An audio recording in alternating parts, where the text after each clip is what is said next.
अच्छा, साथ में ऑक्सीजन को बैलेंस रखेंगे तो ऑक्सीजन नीचे 1 है तो ऊपर यहाँ पे हाफ लगाना पड़ेगा, क्योंकि फॉर्मेशन की डेफिनेशन के हिसाब से it is enthalpy change when 1 mole of a compound is form. तो यहाँ पे हमें कुछ भी नहीं रखना, यहाँ पे हम हाफ और हाफ लेके चलेंगे। अब ऑक्सीजन को पहले ऑटोमाइज करेंगे, तो यहाँ पे आ जाएगा ऑटोमाइजेशन ऑफ ऑक्सीजन। अब ऑटोमाइजेशन तो नहीं दी हुई है, लेकिन ऑक्सीजन की जो बॉन्ड है वो डबल बॉन्ड होता है, तो हम इसकी बॉन्ड इंथैल्पी देखेंगे और बॉन्ड इंथैल्पी को डिवाइडेड बाय 2 कर देंगे, क्योंकि हाफ मोल है ना वो 1 मोल के लिए होती है, 1 mole of oxygen divide by 2 कर देंगे इसको। तो पोटेशियम का गैसियस एटम बन जाएगा,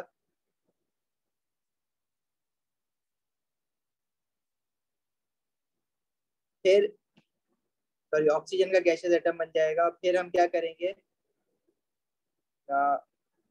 ऑक्सीजन का पहला -1 चार्ज बनाने के लिए एक इलेक्ट्रॉन ऐड करवाएंगे उसमें। अभी जो इलेक्ट्रॉन पोटेशियम से निकला था ना, यहाँ पे ये भी साथ लिख दो, नेगेटिव आयन बन जाएगा ऑक्सीजन का, पोटेशियम आयन अभी ऐसे ही रहेगा।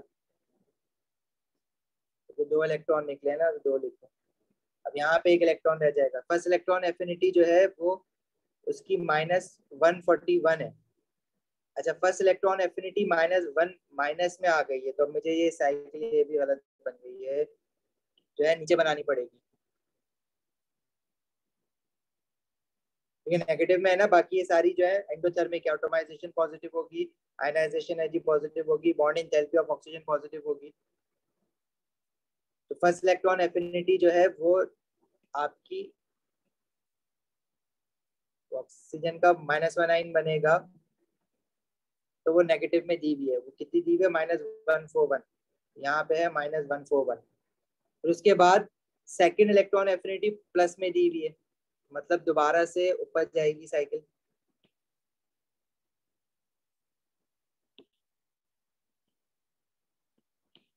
पोटेशियम तो वैसे ही रहेगा जैसा है, ऑक्सीजन 2 नेगेटिव हो जाएगा, एक इलेक्ट्रॉन और इसमें ऐड हो गया।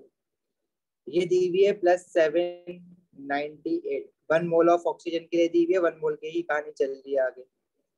फिर इनके आयन जब बन गए गैसियस आयन, तो उससे फिर हम लोग 1 mole of an ionic compound is form from it gaseous ion, तो ये हमारे पास हो जाएगी इसकी लैटिस एंथैल्पी, जो कि हमें निकालनी है। ठीक है, इसको हम एक्स ले लेते हैं। अब डाटा बुकलेट से जरा फर्स्ट आयनाइजेशन एनर्जी की वैल्यूज बता सकते हो, या खोलूं मैं डाटा बुकलेट? सामने है तो बता दो, देख के पोटेशियम की फर्स्ट आयनाइजेशन एनर्जी की value.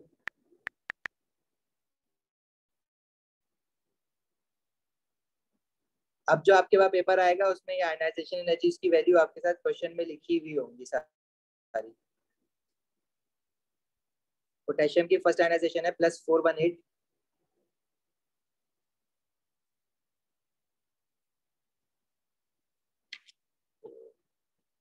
This is 2 into +418।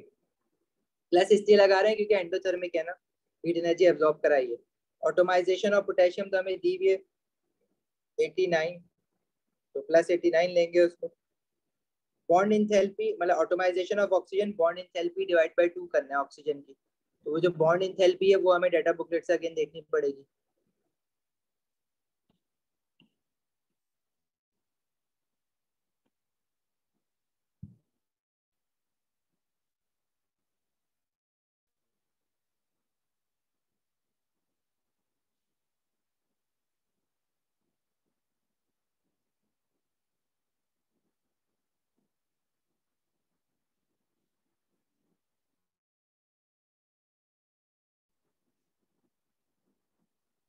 Oxygen oxygen double bond की बॉन्ड इंथैल्पी है 496।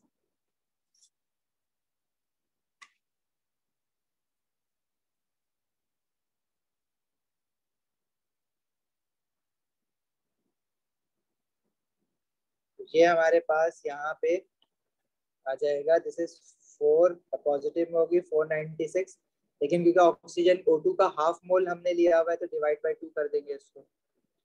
बाकी सब हमें गिवन है, लैटिस निकालनी है।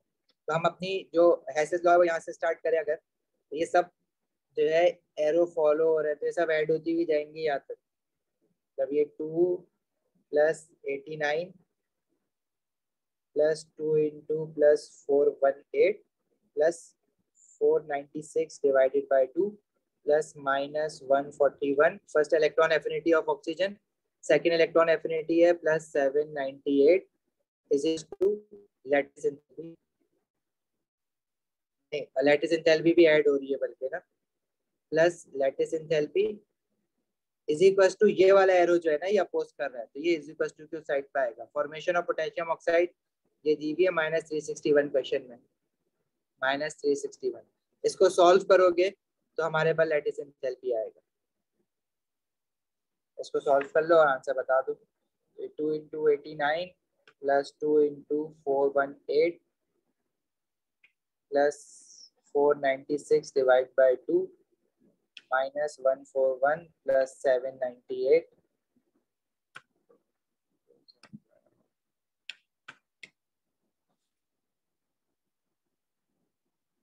ये आ रही है -2280।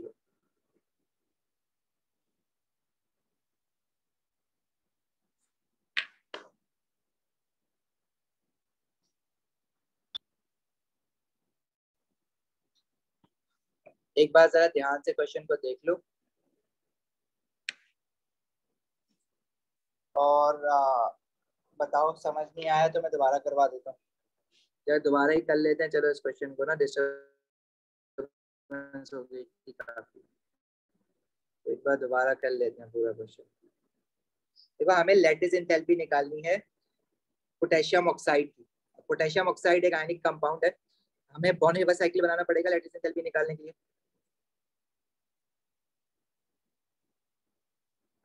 आतिफ,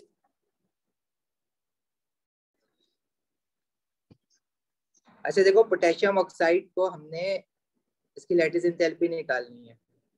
हम करते क्या है, सबसे पहले इसकी जो एंथैल्पी चेंज ऑफ फॉर्मेशन होता है वो दिया हुआ है पोटेशियम ऑक्साइड का -361। फॉर्मेशन के लिए फॉर्मेशन की डेफिनेशन क्या है, it is energy enthalpy change when 1 mole of an ionic compound is formed from its elements. तो हमें यहाँ पे 1 मोल ही रखना है, यहाँ पे हम कुछ नहीं करेंगे। और इसके एलिमेंट स्टैंडर्ड स्टेट में पोटेशियम सॉलिड होता है, ऑक्सीजन O2 गैस होता है। अब अगर मुझे इनकी लैटिस एंथैल्पी निकालनी है तो लैटिस एंथैल्पी की डेफिनेशन क्या होती है, when 1 mole of an ionic compound is formed from its gaseous ions. Potassium का गैसियस आयन और ऑक्साइड का गैसियस आयन, तो इनके गैसियस आयन तक मुझे पहुंचना है। पोटेशियम सॉलिड फॉर्म में, तो पहले मैं पोटेशियम को उसके गैसियस +1 आयन में कन्वर्ट करूंगा। तो पहले मुझे क्या करना पड़ेगा, पोटेशियम के लिए बैलेंसिंग यहाँ पे ऑक्सीजन के साथ हाफ आ जाएगी, पोटेशियम के साथ 1 ही रहेगा। तो यहाँ पे सबसे पहले ऑटोमाइजेशन ऑफ पोटेशियम करना पड़ेगा, और ये वैल्यू हमें गिवन है ऑटोमाइजेशन ऑफ पोटेशियम की +89। अब क्योंकि यहाँ पे 2 आएगा, क्योंकि नीचे यहाँ पे 2 लगा हुआ है, यहाँ पे तो 1 मोल रखना है ना पोटेशियम ऑक्साइड के साथ, तो सारी बैलेंसिंग ऊपर एलिमेंट्स के साथ करनी है, तो इसको मल्टीप्लाई बाय 2 कर देंगे। ये दिया हुआ है +89, तो 2 इंटू +89 हो जाएगा। फिर पोटेशियम का +1 आयन बनाना है मुझे, इसका मैंने देखो गैसियस एटम तो बना लिया पोटेशियम का, ऑक्सीजन ऐसे ही रहेगा। तो पोटेशियम का +1 आयन बनाना है, मतलब first ionization energy of potassium लगानी है। अब यहाँ पे भी 2 है, तो 2 into first ionization energy. Potassium की फर्स्ट आयनाइजेशन एनर्जी अभी हमने डाटा बुकलेट से देखी थी, जो कि आ रही थी 418, हाँ 418 थी। 2 इंटू, वो भी पॉजिटिव ही होगी क्योंकि आयनाइजेशन एनर्जी हमेशा एंडोथर्मिक होती है, हीट एनर्जी सप्लाई करनी पड़ती है in order to remove an electron. तो ये 2 मोल ऑफ पोटेशियम +1 आयन बन जाएगा गैसियस आयन। ऑक्सीजन हमारा ऐसे ही चल रहा है अभी, हाफ ऑक्सीजन। तो पोटेशियम गैसियस आयन तो हमारे तैयार हो गए, सही है। अब इनके साथ 2-2 इलेक्ट्रॉन भी निकले ना यहाँ पे, ये भी साथ लेके चलो। ऑक्सीजन को हमें पहले गैसियस एटम बनाना है, तो ऑक्सीजन O2 है, उसका गैसियस एटम बनाने के लिए मतलब ऑक्सीजन के बीच में जो डबल बॉन्ड है वो ब्रेक करना है, तब जाके ऑक्सीजन का जो है वो गैसियस ऑक्सीजन एटम बन जाएगा। अब ये बैलेंस है, देखो हाफ इंटू 2 था, ऊपर 1 ही लगाएंगे सिर्फ हम। ये हमारे पास जो एंथैल्पी चेंज है वो ऑटोमाइजेशन ऑफ ऑक्सीजन है। ऑटोमाइजेशन ऑफ ऑक्सीजन आपको डाटा बुकलेट में तो गिवन नहीं होती है, ना इस डाटा में गिवन है। ऑटोमाइजेशन ऑफ ऑक्सीजन आप क्या करते हो, जो बॉन्ड इंथैल्पी होता है ना ऑक्सीजन का, वो हमें दिया हुआ है 496। अब ये बॉन्ड ब्रेकिंग है तो वो पॉजिटिव हो जाएगा। अच्छा, ये 1 मोल ऑफ O2 के लिए है 496। हमने कितना मोल ऑफ O2 ब्रेक करना है, हाफ मोल, तो इसको हम डिवाइड बाय 2 कर देंगे, तो that would be plus 496 divided by 2। ये बात समझ आई है?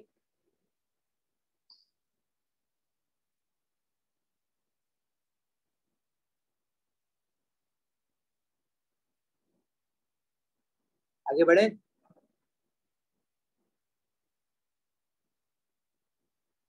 अच्छा भाई, सर एक सेकेंड, लास्ट पार्ट एक्सप्लेन कर देंगे।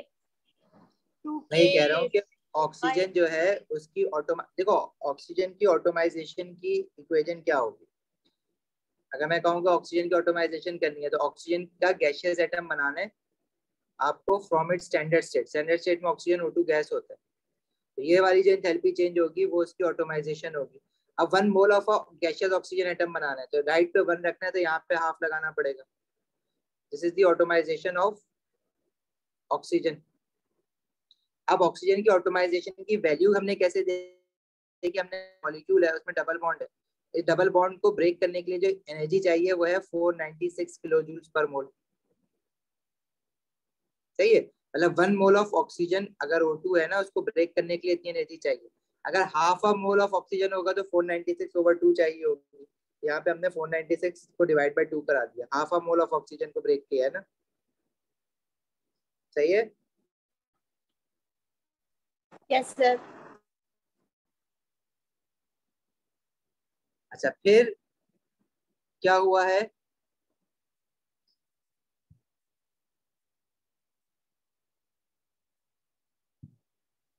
पोटेशियम आयन तो रेडी है हमारा gaseous ion,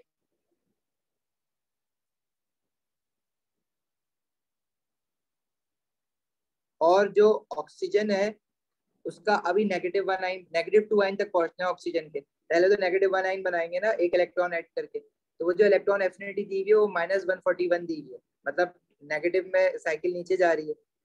this is -141। 1 mole of oxygen atom का अगर 1 mole of oxygen negative ion बनाना है, तो वो एनर्जी -141 की रिलीज होगी, तो ऑक्सीजन का -1 गैसियस आयन बन जाएगा, एक इलेक्ट्रॉन ऐड हो जाएगा।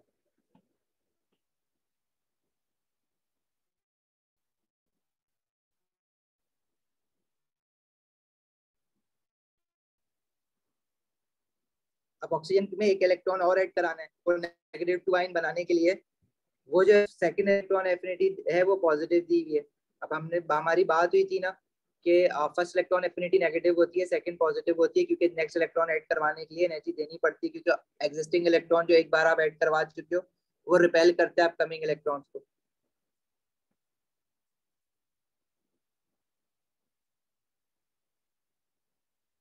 ये बन जाएगा 2 नेगेटिव, एक इलेक्ट्रॉन और ऐड हो जाएगा इसमें, 2 नेगेटिव ऑफ गैसियस आयन, और ये दी हुई है हमें +798।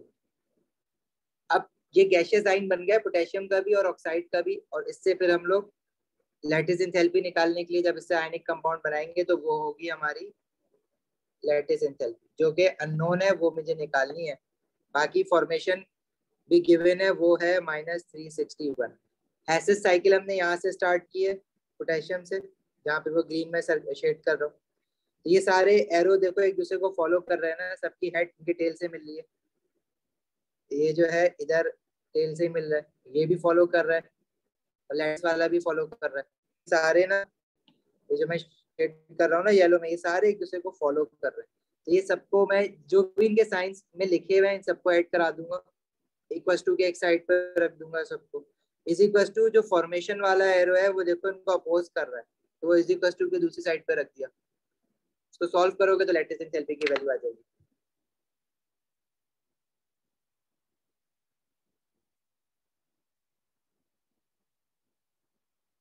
क्लियर है अब एमन?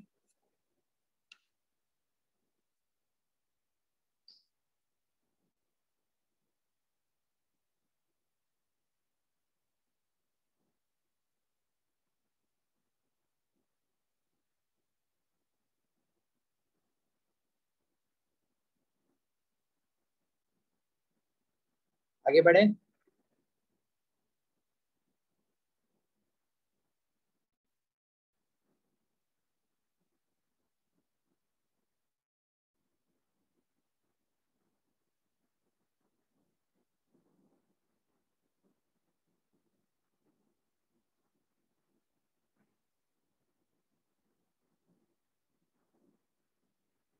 अच्छा जी, क्वेश्चन 4 है, reaction 1 occurs when carbon dioxide is bubbled to an aqueous solution of barium hydroxide. Use the data in the table to calculate the standard enthalpy change for reaction 1. Table का है।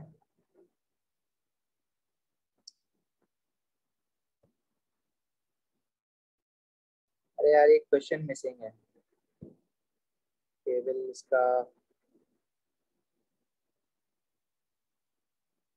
नहीं, sorry ये question जो है ना incomplete है। Next पे चलते हैं।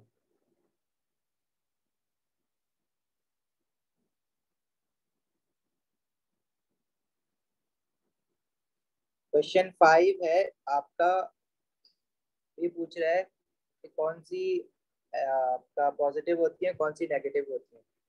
तो इलेक्ट्रॉन एफिनिटी अभी हमने देखा कि ऑक्सीजन की फर्स्ट इलेक्ट्रॉन एफिनिटी नेगेटिव है तो सेकंड पॉजिटिव भी है, तो नेगेटिव पॉजिटिव दोनों हो सकती हैं ये, आइदर नेगेटिव और पॉजिटिव।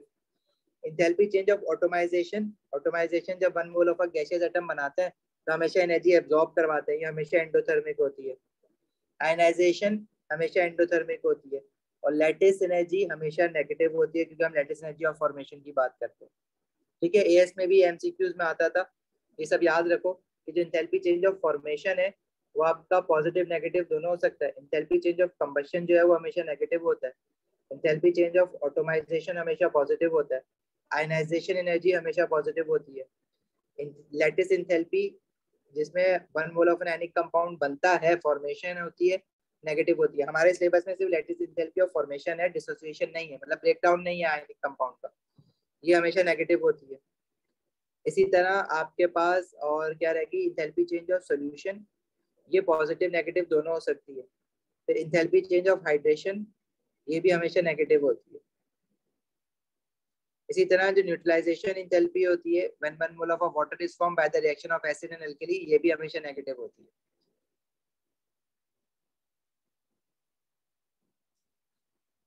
और इलेक्ट्रॉन एफिनिटी पॉजिटिव नेगेटिव दोनों हो सकती है। सही है, यही सारी हैं, ये यूज होंगी।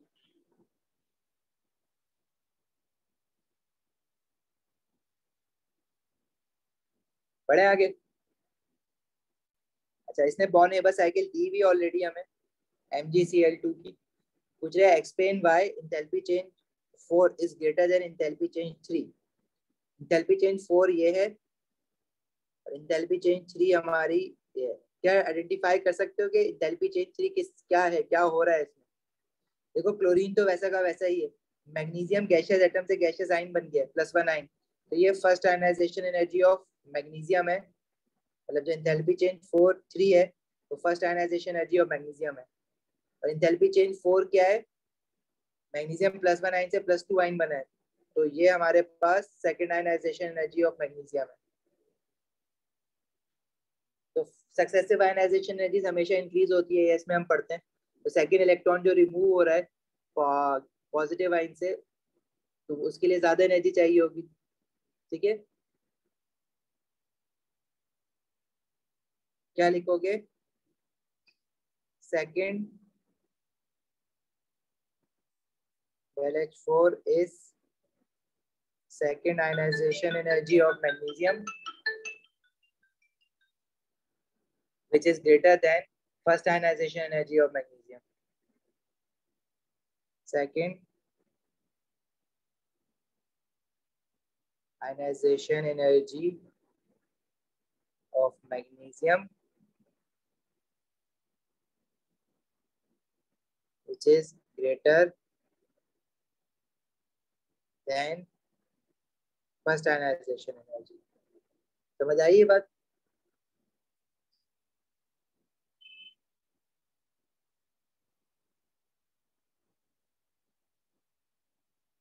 बिकॉज, अच्छा ये मैंने थोड़ा गैप दे दे के लिखा है, बस एक बात और लिखनी है, because more energy is required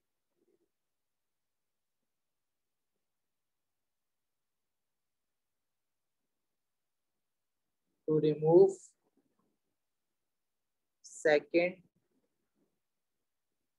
electron.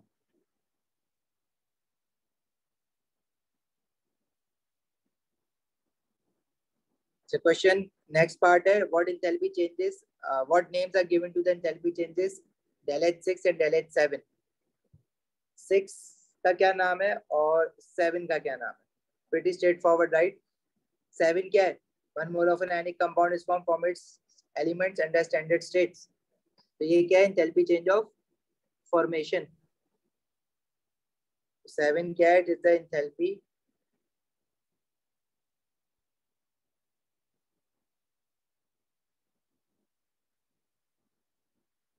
change of formation. और 6 क्या है? 1 mole of an ionic compound is formed from its gaseous ion. तो ये lattice enthalpy है. This is lattice enthalpy.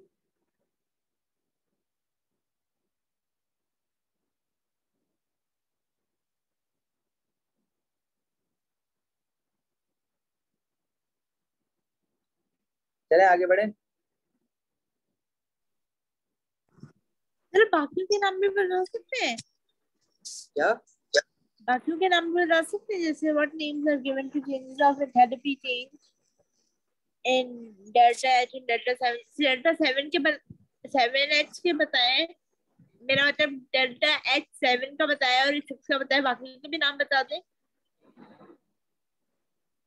चलो आप बताओ 1 क्या होगी? मैग्नीशियम सॉलिड से गैसियस एटम बनाया है, तो this is automisation for magnesium. Second वाली जो है वो आपकी क्लोरीन Cl2 है. Cl2 से क्लोरीन का गैसियस एटम बना है. This is automisation of chlorine. फिर आपके पास जो del H3 है, ये तो हमारी बात हो गई ना, first ionization energy of magnesium. 4 जो है second ionization energy of magnesium. तो 5 है वो बेसिकली क्लोरीन गैसियस एटम से क्लोराइड गैसियस आयन बना है. तो this is first electron affinity of chlorine.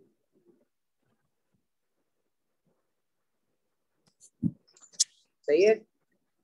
और 6 जो है वो लैटिस एंथैल्पी है. ये तो हो गई बात.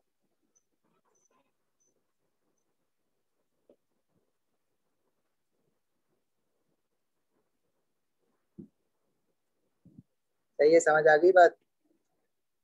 Yes sir. एक सेकंड सर, मैं स्क्रीनशॉट ले लूं जरा उसका.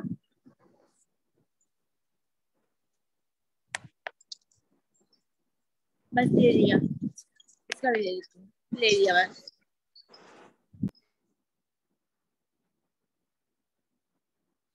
एंट्रोपी अभी yet to be studied.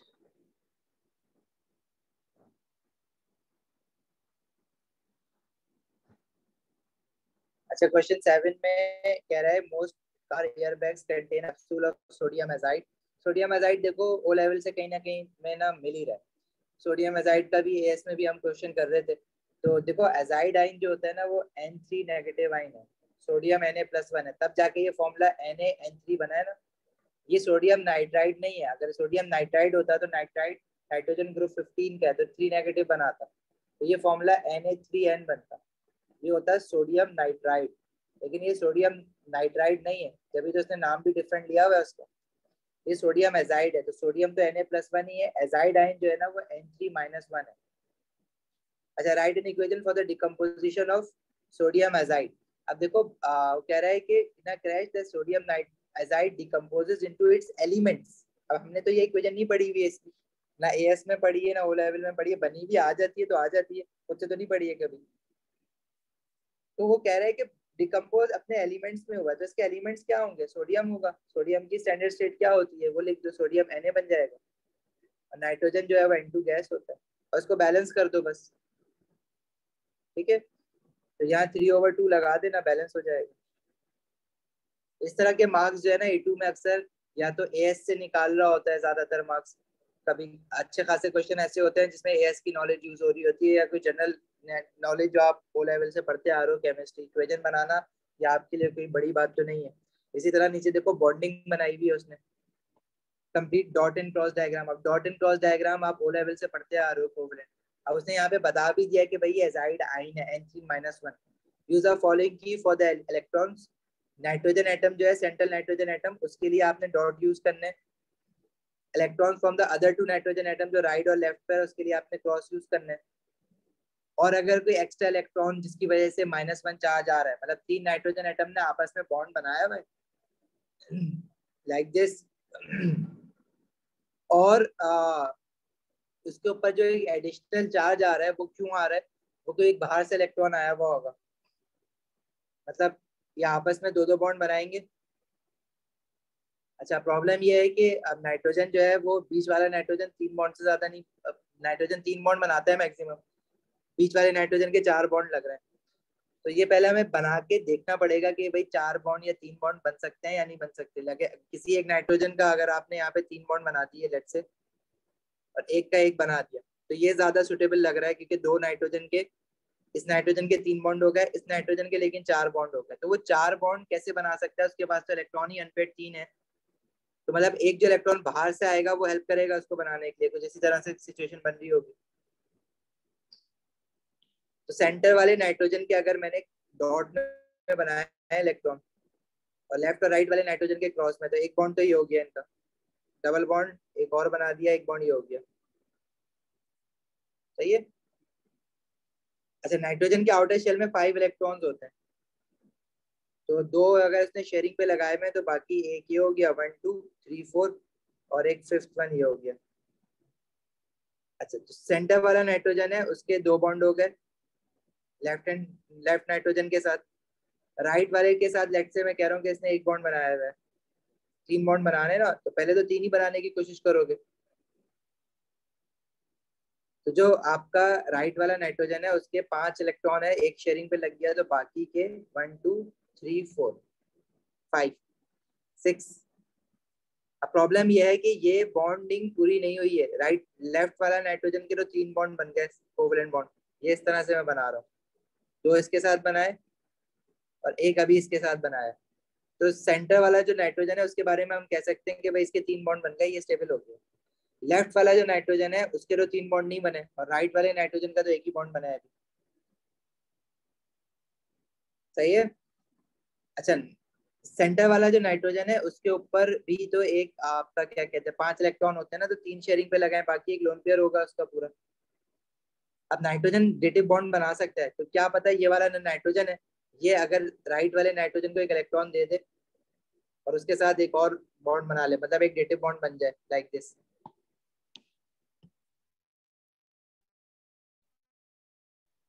सारे मैं हटा रहा हूँ, तो ये 2 इलेक्ट्रॉन इसके यहाँ से खत्म हो जाएंगे। एक डेटिव बॉन्ड बना है, क्योंकि देखो नाइट्रोजन 4 बॉन्ड अगर बनाता है, अगर आपने अमोनिया माइन आपको याद हो, तो चौथा बॉन्ड डेटिव बॉन्ड बनाया था इसने हाइड्रोजन के साथ, उसकी वजह से इस पे 5 चार्ज आया था अमोनिया माइन।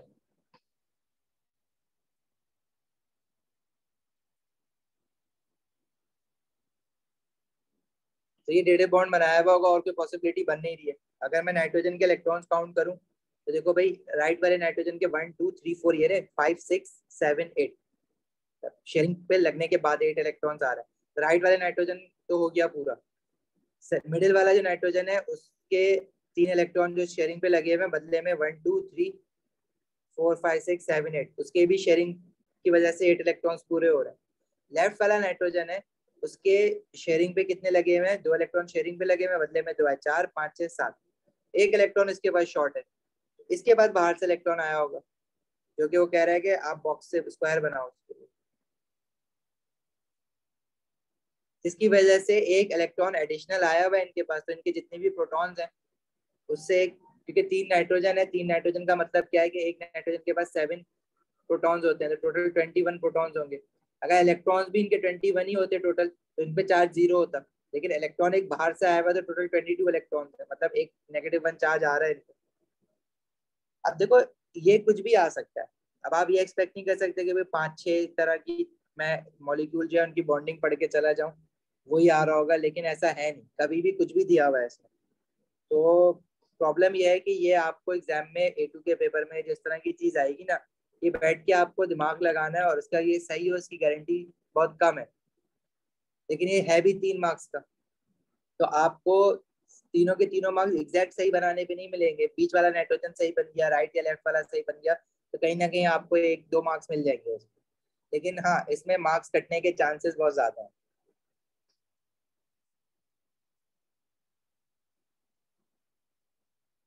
सही है, समझ आई बात? आगे बढ़े। जी सर। नेक्स्ट आपसे पूछ रहा है explain what is meant by the term lattice energy. तो लैटिस एनर्जी की डेफिनेशन क्या है? When one mole of an ionic compound is formed from its gaseous ion under standard condition, that is lattice enthalpy. ठीक है, this is energy change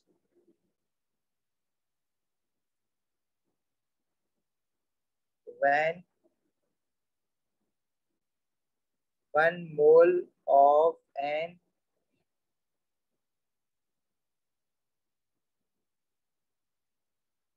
ionic compound is formed from its gaseous ions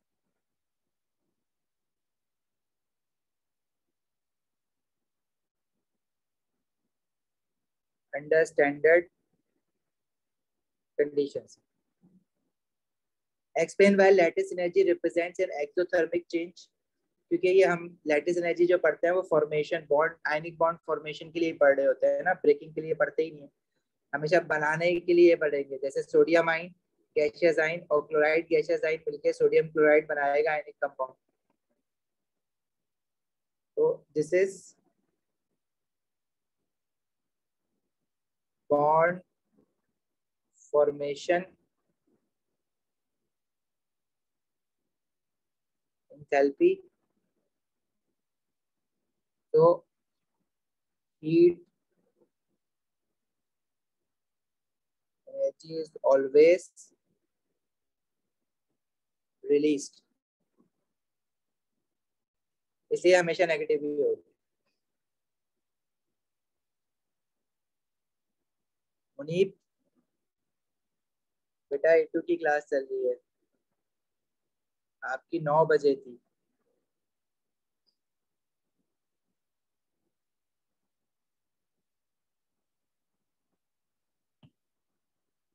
चले आगे बढ़े। Use the following data and any relevant data from the data booklet to calculate the standard enthalpy change of formation of sodium azide, including a sign in your answer. Show all your work. Lattice enthalpy दी हुई है sodium azide की, automisation दी हुई है। enthalpy change आपका इसका nitrogen मतलब N2 को जब N3 में कन्वर्ट किया है, सो एजाइड आयन, नाइट्रोजन मॉलिक्यूल को जब एजाइड आयन में कन्वर्ट किया है तो उसकी enthalpy चेंज दी हुई है पूरी। तो बना सकते हो साइकिल क्या बनेगी किस तरह से। देखो एएस के एनर्जेटिक्स ही है। फिर साइकिल बनाने को मैंने कहा नहीं, साइकिल बनानी जरूरी। साइकिल नहीं, आप साइकिल बनाए बगैर कर लो, लेकिन आप किस तरह से क्या रूट फॉलो करोगे, इसलिए साइकिल बनाना आपके लिए कन्वीनियंट होता है। Sir enthalpy change of formation is equal to all the enthalpy changes plus lattice energy. सारी प्लस होंगी, ठीक है। सीक्वेंस बता सकते हो पहले क्या होगा फिर क्या होगा, कॉन्सेप्ट तो पता चले कि क्या हुआ है। लैटिस निकालनी है तो लैटिस एंथैल्पी, मुझे सोडियम एजाइड बनाना है Na(N3), तो उसके लिए मुझे उसका गैसियस साइन चाहिए होगा ना, सोडियम +1 गैसियस साइन, और एजाइड आइन चाहिए होगा gaseous ion. Formation basically sodium solid होगा और नाइट्रोजन N2 गैस, ये इसकी फॉर्मेशन हो जाएगी, जो कि आपको कितनी गिवन है। फॉर्मेशन तो गिवन नहीं है बल्कि निकालनी है आई थिंक, हाँ फॉर्मेशन ही तो निकालनी है। फिर सोडियम की ऑटोमाइजेशन, सोडियम का गैसियस एटम बनेगा। अच्छा, बैलेंसिंग के लिए यहाँ पे 3 है तो आपको यहाँ 3/2 लेके चलना पड़ेगा नाइट्रोजन के साथ। सोडियम की ऑटोमाइजेशन जो कि +107 दी हुई है, 1 मोल ही है, सोडियम की first electron first ionization energy Na+1 ion gaseous ion.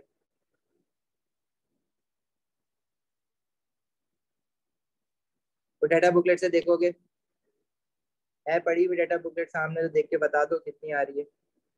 और N2 को डायरेक्टली आपने कन्वर्ट करना है N3 नेगेटिव आयन में पे, तो वो डायरेक्टली आपको कितनी दी हुई है 3/2। यहाँ पे इन्होंने 1/2 लिखा हुआ है, इट मीन 3/2 ही है ना, इसकी +142 दी हुई है।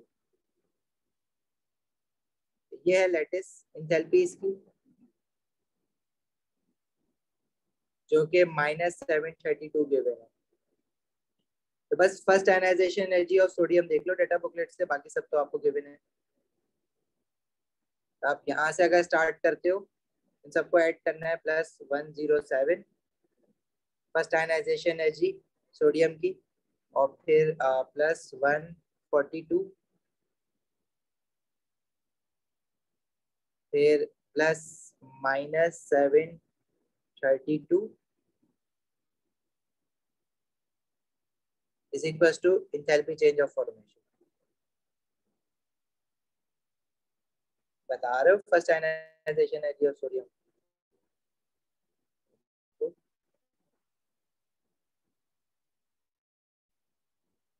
494।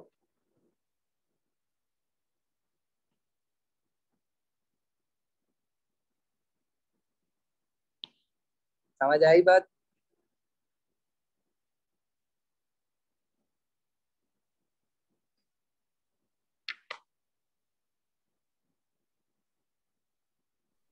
सर 11 आंसर आ रहा है।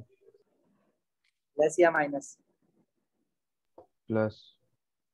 प्लस।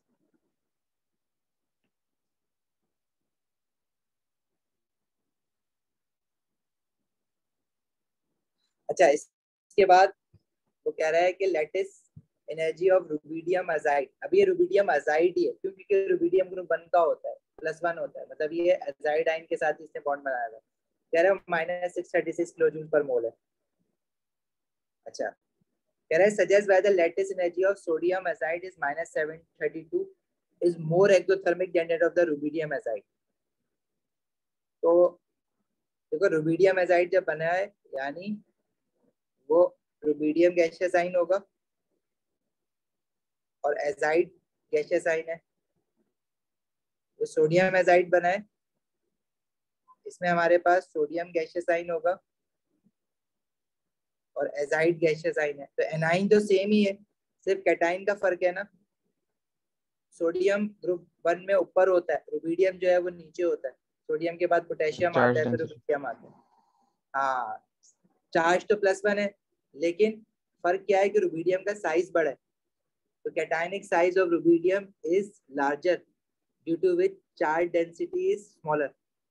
जब चार्ज डेंसिटी कम होती है तो हमारे पास लैटिस एंथैल्पी कम होती है। लैटिस एंथैल्पी के दो फैक्टर्स थे ना, साइज ऑफ आयन और charge of ion.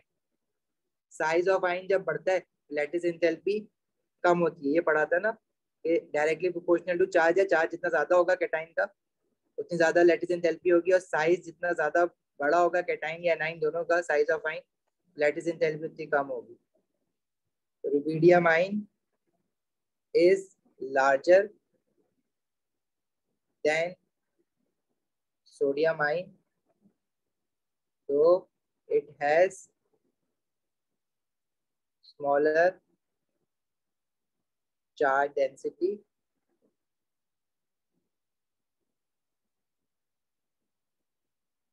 hence lattice enthalpy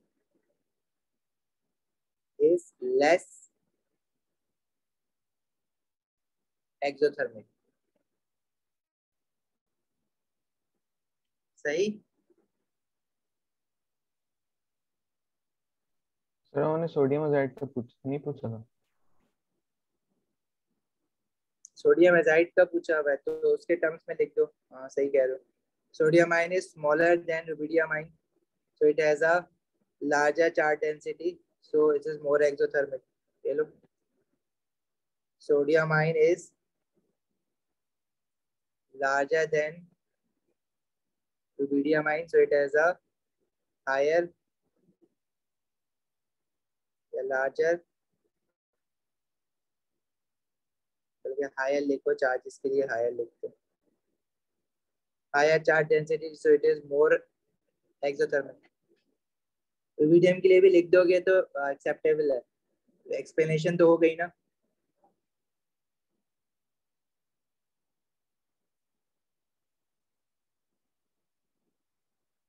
सही है, आगे बढ़े।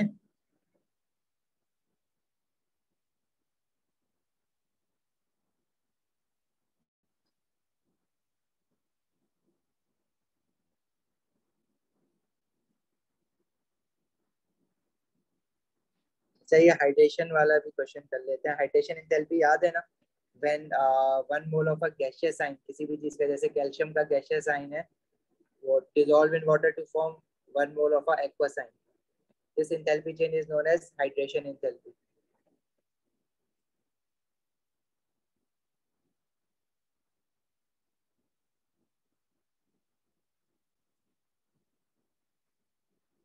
अच्छा जी, इसमें क्वेश्चन में क्या कह रहा है कि calcium reacts vigorously with HCl producing hydrogen gas. एक इक्वेशन ये दी हुई है, dynamic equation for the reaction is shown.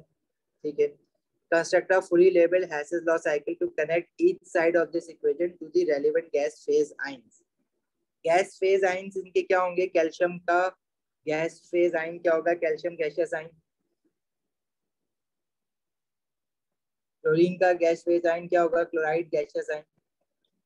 ठीक है, और हाइड्रोजन का H+1 गैसियस आइन। क्या कह रहा है? Construct a fully labelled Hess's law cycle to connect each side of this equation to the relevant gas phase ions. Use a cycle the following data and the data from the data booklet to calculate the value of x। value of x क्या है? इस second reaction की enthalpy change of a reaction। तो ये जो जिसकी हमें enthalpy change निकालनी है, जो मेन इक्वेशन जिसको वो जो आयनिक इक्वेशन है, उसको अगर मैं ऊपर ऐसे लिख दूं, वो ये दी हुई है ना, इसमें कैल्शियम का एक्वा साइन आ गया है, हाइड्रोजन गैस। अब ऊपर वाली इक्वेशन को आपको किसी तरह नीचे वाली इक्वेशन के साथ कनेक्ट करना है थ्रू गैसियस आइंस।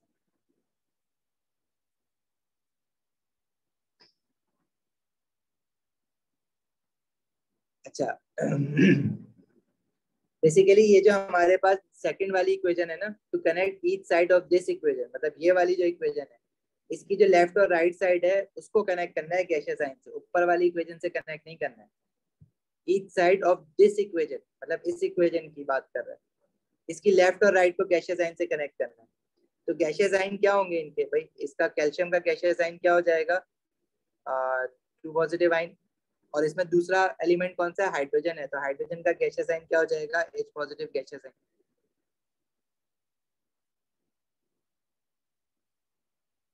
सही है। तो देखो, कैल्शियम ये एरो डाउन अपवर्ड नहीं जा सकता, क्योंकि गैसियस साइन से सॉलिड नहीं बन सकता कैल्शियम का। हाँ, कैल्शियम का सॉलिड स्टेट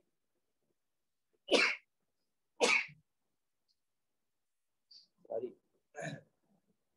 कैल्शियम जो अपनी स्टैंडर्ड स्टेट में है ना ऊपर, उसको हम गैसियस साइन में लेके आ सकते हैं। कैसे ला सकते हैं भाई? कैल्शियम जो अपनी स्टैंडर्ड स्टेट में, पहले कैल्शियम का गैसियस एटम बनाएंगे, ऑटोमाइजेशन करेंगे उसकी, और फिर उसकी फर्स्ट और सेकंड आयनाइजेशन एनर्जी लगा देंगे, +1 और +2।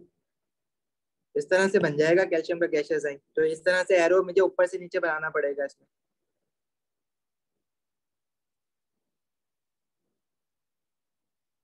समझ आई बात? इसी तरह H पॉजिटिव आइन का जो एक्वा साइन है, वो गैसियस साइन नहीं बनता, गैसियस साइन एक्वा साइन बनता है। मतलब H पॉजिटिव, इसको मैं क्या लिख सकता हूँ? This is hydration of hydrogen gaseous ion. पानी में डिसॉल्व करा दिया इसको, एक्वा साइन बन गया। सिमिलरली ये जो ऊपर कैल्शियम का एक्वा साइन है, नीचे गैसियस साइन है, तो ये नीचे से ऊपर जाएगा arrow. This is hydration of calcium gaseous sign.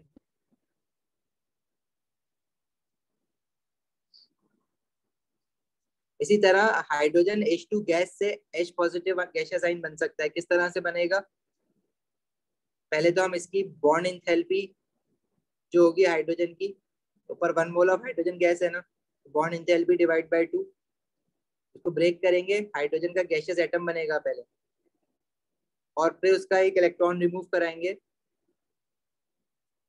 तो इसका क्या मतलब है? एक इलेक्ट्रॉन रिमूव करवाने पे हमारे पास क्या आ जाएगा? H positive ion, first ionization energy of hydrogen. तो यहाँ पे ऊपर 1 मोल है, तो 1 मोल है तो फिर मुझे बॉन्ड एंथैल्पी डिवाइड बाय 2 करने की जरूरत नहीं है, सिर्फ बॉन्ड एंथैल्पी होगी। तो ये H2 से बेसिकली अगर मुझे H2 का 1 मोल रखना है, 1 मोल रखना है ना, इक्वेशन में 1 मोल दिया हुआ है, तो फिर ये 2 mole of hydrogen gaseous atom बनेगा। और फिर जो फर्स्ट आयनाइजेशन एनर्जी आएगी हाइड्रोजन की, वो 2 हाइड्रोजन एटम के लिए, तो उसको मल्टीप्लाई बाय 2 कर देंगे।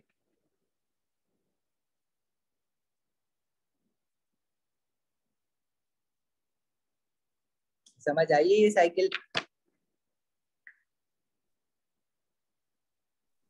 सर यहाँ एंथैल्पी चेंज ऑफ एटमाइजेशन नहीं आएगी? वो बॉन्ड एंथैल्पी जो है वो एंथैल्पी चेंज ऑफ एटमाइजेशन ही है ना हाइड्रोजन की।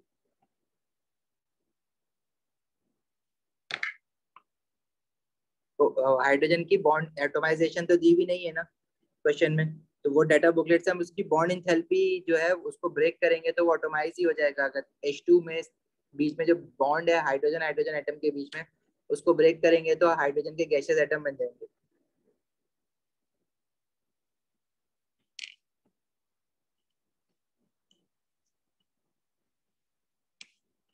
समझ आई बात यहाँ तक?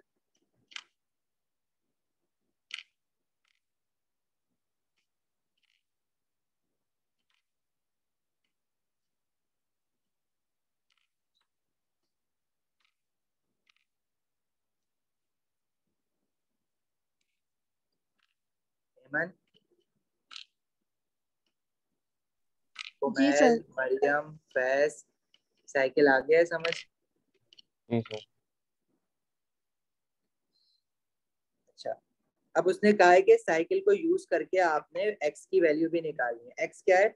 ये इंथैल्पी चेंज ऑफ रिएक्शन जो है ना, जो मेन इक्वेशन है हमारे पास जो ऊपर मैंने लिखी हुई है, ये एक्स है, ये भी निकालना है।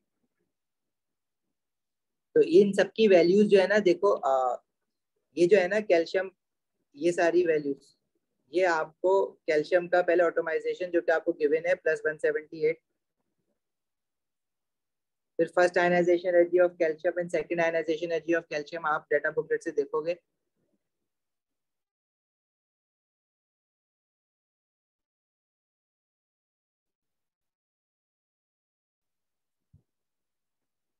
और सेकंड आयनाइजेशन एनर्जी तो वो है, दिस इज 590 एंड 1150। इसी तरह हाइड्रोजन की बॉन्ड एंथैल्पी भी यहीं से देखते हुए चलो, जो कि है 436।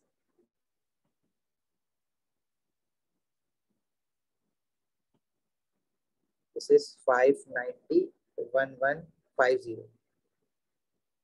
तो ये जो एक एरो मैंने बनाया हुआ है ना कैल्शियम सॉलिड से कैल्शियम का गैसियस आयन, इसमें ये 3 एंथैल्पीज इंक्लूडेड है। सिमिलरली हाइड्रेशन ऑफ हाइड्रोजन, जो एरो ऊपर जा रहा है H पॉजिटिव आयन से गैसियस आयन से एक्वस आयन पे H पॉजिटिव आयन पे, ये 2 मोल है यहाँ पे, तो मल्टीप्लाई बाय 2 हो जाएगा। हाइड्रेशन इसकी दी हुई है आपको H पॉजिटिव गैसियस आयन की -1090, तो ये हो जाएगा 2 × -1090। फिर हाइड्रेशन ऑफ कैल्शियम आयन, जो कैल्शियम का नीचे से ऊपर जा रहा है, वो कितनी दी हुई है? -1576। ये 1 मोल है तो -1576। ये वाली हो गई, ये हो गई और ये हो गई। फिर फाइनली आपको हाइड्रोजन की पहले बॉन्ड एंथैल्पी यानी ऑटोमाइजेशन लगानी है। इसकी बॉन्ड एंथैल्पी है 436, 1 मोल के लिए चल रहा है तो डिवाइड बाय 2 नहीं होगा। और हाइड्रोजन की फर्स्ट आयनाइजेशन एनर्जी 2 से इसलिए मल्टीप्लाई हो रही है क्योंकि 2 mole of H positive ion है। तो हाइड्रोजन की फर्स्ट आयनाइजेशन एनर्जी जो है वो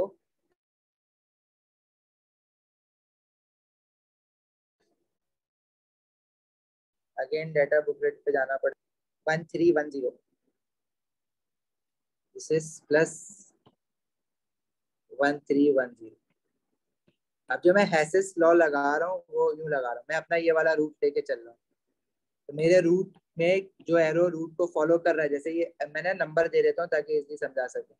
ये जैसे रूट, ये एरो 1 है, this is arrow 2, this is arrow 3 and this is arrow 4। तो जो एरो 4 आ रहा है वो मेरे रूट के साथ नीचे जा रहा है, तो मतलब ये सारी जो है ना ऐड होंगी 178 प्लस 590 प्लस 1150 इन्हीं अपने साइन के साथ। तो मेरा सेकंड एरो है वो मेरे रूट के अगेंस्ट जा रहा है, तो उसको मैं नेगेटिव के साथ लिख दूंगा। जो मेरा थर्ड एरो है वो मेरे रूट के साथ जा रहा है, तो वो जो भी उसका साइन है वो पॉजिटिव के साथ -1576। और जो मेरा लास्ट एरो है वो भी अगेंस्ट जा रहा है, तो वो भी माइनस के साथ आएगा पूरा। उसके अंदर ऑटोमाइजेशन ऑफ हाइड्रोजन भी आ रहा है plus first ionization energy of hydrogen भी आ रहा है, is equals to x। Sir आप ये एरोस वाला पार्ट दोबारा एक्सप्लेन कर सकते हैं? देखो जो एरो हमारा जो मेन एरो है ना वो ये वाला है, ठीक है। इस एरो के साथ जो मेरा ऊपर से एरो आ रहा है वो इस एरो को फॉलो कर रहा है ना, इसी रूट में जा रहा है रिएक्टेंट टू प्रोडक्ट जाने के लिए। लेकिन जो सेकंड एरो है वो देखो अगेंस्ट जा रहा है, मेरा एरो नीचे जा रहा है, वो एरो ऊपर जा रहा है। जैसे भी आप इसमें हेसेस लॉ सॉल्व करते थे ना वैसे ही कर रहे हैं। इसी तरह जो थर्ड वाला एरो है वो देखो प्रोडक्ट साइड पे ऊपर जा रहा है, मेरा एरो भी प्रोडक्ट साइड पे ऊपर जा रहा है, तो वो फॉलो कर रहा है थर्ड वाला एरो, इसलिए उसको पॉजिटिव के साथ दिया। इसी तरह जो फोर्थ वाला एरो है वो देखो अपोज कर रहा है मेरे रूट को, उसको उसका जो भी डाटा है वो मैंने नेगेटिव के साथ ले लेना है। इसको बताओ सॉल्व करके क्या बन रहा है आंसर।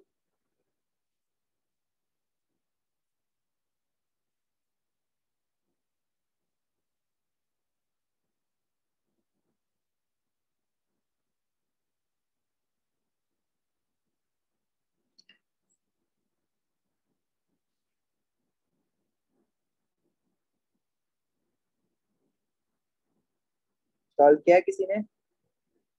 So -528. -528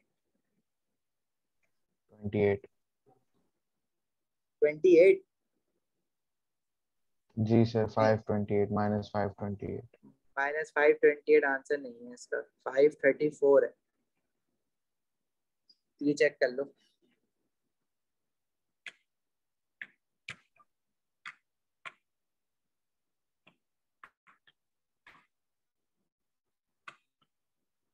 So बॉन्ड ये एनर्जी वैल्यू वैल्यूज का फर्क होगा।